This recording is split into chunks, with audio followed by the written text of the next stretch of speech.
Assalamualaikum warahmatullahi wabarakatuh. Apa kabar sahabat Amirul Mukminin? Semoga semua dalam lindungan Allah Subhanahu wa taala. Kisah ini terjadi pada salah satu ulama ahli hadis, Al-Qadi Abu Bakar Muhammad bin Abdul Baqi bin Muhammad Al-Bazaz Al-Ansari. Beliau dikenal dengan julukan Qadi Al-Marastan. Wafat pada tahun 535 Hijriah di Baghdad. Kisah ini bersumber dari Mir'atuz Zaman fi Tariqul A'yan yang diringkas oleh Imam Az-Zahabi rahimakumullah. Kisah ini benar-benar menakjubkan karena terdapat pelajaran berharga terkait dengan amanah dan juga kejujuran. Dikisahkan, pada suatu hari, Hadi Al-Marastan sedang berada di Mekah bertepatan dengan musim haji. Saat itu, bekal beliau kehabisan, tidak memiliki harta sedikit pun dari harta dunia. Suatu hari, beliau ditimpa oleh rasa lapar yang luar biasa. Beliau akhirnya keluar untuk mencari sepotong roti atau sesuatu yang dapat mengganjal perutnya dari rasa lapar. Tiba-tiba, Hadi Al-Marastan menemukan sesuatu bungkusan dari kain sutra berwarna merah yang terjatuh di tanah. Beliau mengambil bungkusan tersebut dan membukanya. Hadi Al-Marastan mendapatkan di dalamnya sebuah kalung berharga terbuat dari permata. Perkiraan kalung tersebut senilai 50.000 dirham. Beliau pun segera mengikatnya kembali dan menyimpannya. Tatkala beliau sedang menyusuri perjalanan, tiba-tiba ada seorang laki-laki yang berteriak-teriak kehilangan kalung. Dia berteriak-teriak kepada manusia bahwa dia telah kehilangan bungkusan yang terbuat dari kain sutra. Dia menjanjikan bahwa barang siapa yang menemukannya maka akan diberikan hadiah 50 dinar. Hadi Al-Marastan pun bertanya kepada orang tersebut tentang isi bungkusan tersebut. Dia pun menjawab bahwa di dalamnya terdapat sebuah kalung permata yang mahal. Kemudian beliau bertanya tentang ciri-ciri bungkusannya kepada orang tersebut. Ketika orang tersebut telah mengabarkan ciri-ciri bungkusan kalung tersebut dengan benar, maka Al-Hadis bersegera mengembalikan bungkusan yang ia temukan kepada orang tersebut. Orang tersebut kemudian mengeluarkan 50 dinar dan diserahkan kepada Al-Hadis, namun beliau enggan menerimanya. Sembari berkata, "Tidak sepantasnya bagiku mengambil upah dari barang temuan yang aku temukan dan aku kembalikan kepada pemiliknya. Sesungguhnya aku mengembalikan kalung ini kepadamu bukan karena aku berkeinginan besar untuk mendapatkan hadiah, tetapi aku berkeinginan besar untuk mendapatkan ridho Rabbku." Subhanallah, sebuah sikap mulia yang luar biasa. Beliau enggan menerima hadiah itu padahal sedang dalam keadaan ditimpa kelaparan dan belum mendapatkan sepotong roti yang kering yang bisa mengganjal perutnya dari kelaparan. Pemilik bungkusan itu akhirnya mendoakan kebaikan untuk beliau lalu pergi meninggalkannya. Ujian di tengah laut. Al-Hadi Al-Muhaddis menetap beberapa di Mekah. Kemudian beliau putuskan untuk pergi naik kapal. Barangkali bisa menemukan sesuatu yang bisa dijadikan modal. Tatkala beliau berada di tengah laut, tiba-tiba datanglah badai, mengombang-ambingkan kapal beliau sampai akhirnya badai tersebut menghantam dan menghancurkan kapal serta menenggelamkannya. Hadi Al-Marastan bertaut pada sebuah papan pecahan perahu. Beliau terus bertautan dengannya, sedangkan ombak terus mengombang-ambingkan beliau selama beberapa hari di tengah laut, sampai akhirnya menghempaskan beliau ke daratan. Sungguh-sungguh beliau telah kehabisan tenaga dan tertimpa oleh keletihan yang sangat. Beliau berusaha mengumpulkan sisa-sisa tenaganya dan menyeret tubuhnya hingga sampai ke sebuah masjid. Setelah tiba di dalam masjid, beliau tersungkur jatuh karena keletihan dan juga kelaparan. Beliau tidak tahu tempat apa yang dia singgahi ini dan tidak pula mengenal seorang pun dari penduduk tersebut.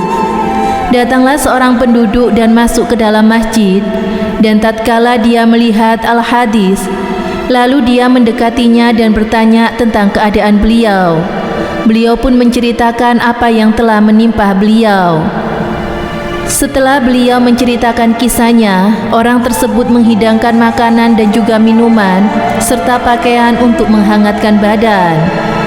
Orang itu mengabarkan bahwa penduduk negeri ini sedang mencari orang yang bisa diperkerjakan sebagai imam sholat di dalam masjid ini. Dan ketika Al-Hadis menyampaikan bahwa dia telah hafal Al-Quran, maka bersegeralah penduduk negeri tersebut meminta beliau untuk menjadi imam masjid. Dan ketika mereka tahu bahwa beliau pintar menulis, maka mereka bersegera meminta beliau untuk juga menjadi guru untuk anak-anak mereka. Beliau berkata, "Akhirnya aku pun mendapatkan uang dari pekerjaan tersebut. Kini keadaanku jauh lebih baik." Menikah dengan perempuan yatim. Suatu hari, penduduk negeri datang menemuiku. Mereka berkata, "Sesungguhnya kami memiliki anak perempuan yang yatim. Kami ingin menikahkan dia denganmu." Mereka terus mendesakku dan akhirnya aku pun setuju. Tatkala mereka membawaku masuk untuk menemui anak perempuan tersebut, aku melihat sebuah kalung mutiara yang indah melingkar di lehernya. Aku tidak dapat mengedipkan mataku memandangi kalung tersebut. Aku benar-benar dalam keadaan bingung dan juga heran. Kalung itu adalah kalung yang aku temukan di Mekah.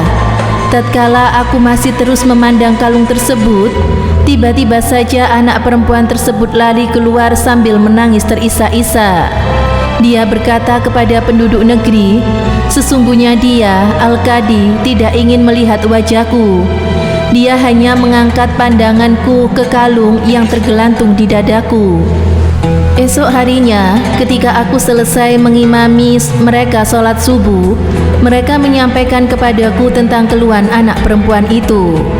Aku pun menceritakan kepada mereka bahwa dulu aku menemukan kalung itu tergeletak di tanah di Masjidil Haram, terbungkus oleh kain sutra berwarna merah. Kemudian aku kembalikan kepada pemiliknya. Tiba-tiba saja mereka semua bertakbir, "Allahu Akbar, Allahu Akbar, Allahu Akbar." Masjid bergema, sampai-sampai masjid terasa bergetar disebabkan oleh takbir-takbir mereka. Kemudian mereka menceritakan kepadaku bahwa pemilik kalung itu adalah ayah dari anak perempuan yatim tersebut. Dia tidak memiliki anak selain dia. Dahulu ayahnya menjadi imam sholat di masjid ini. Dia sudah meninggal dunia pada tahun yang lalu. Sejak dia pulang dari ibadah haji, dia tidak pernah berhenti berdoa dengan doa ini, dan kami pun mengaminkan di belakangnya. Wahai Robku, aku tidak pernah mendapatkan seorang pun semisal orang yang menemukan kalungku. Wahai Robku, pertemukanlah aku dengannya, sehingga aku bisa menikahkan dia dengan anak perempuanku satu-satunya. Subhanallah, Allah telah mengabulkan doanya. Allah Subhanahu wa Ta'ala telah mendatangkanmu ke sini dan menikahkanmu dengan anak perempuannya. Meskipun setelah ayahnya meninggal, ini adalah balasan dari kejujuran dan juga penuaian amanah. Semoga kita bisa mengambil iktibar dan juga hikmah dari kisah ini. Semoga bermanfaat. Wallahu a'lam bissawab. Wassalamualaikum warahmatullahi wabarakatuh.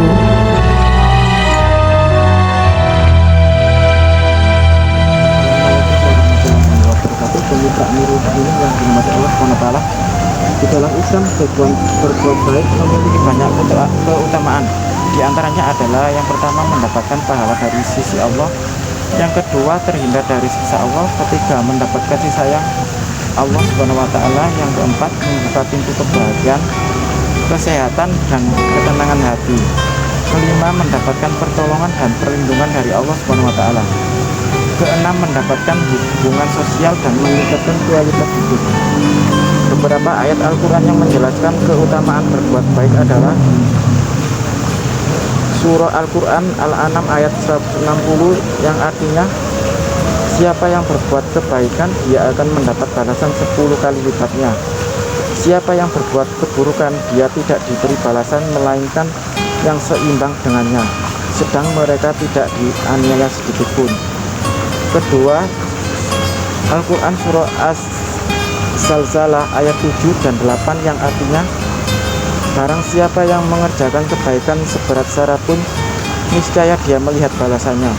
Dan barang siapa yang mengerjakan kejahatan seberat zarah pun, dia akan melihat balasannya pula. Pada dasarnya berbuat baik akan kembali lagi pada diri kita sendiri. Berbuat baik pada orang lain ternyata sama dengan berbuat baik pada diri sendiri, dan berbuat buruk ataupun jahat itu akan kembali lagi pada diri kita sendiri. Semoga yang saya sampaikan memberi manfaat. Wallahu a'lam bishawab. Wassalamualaikum warahmatullahi wabarakatuh.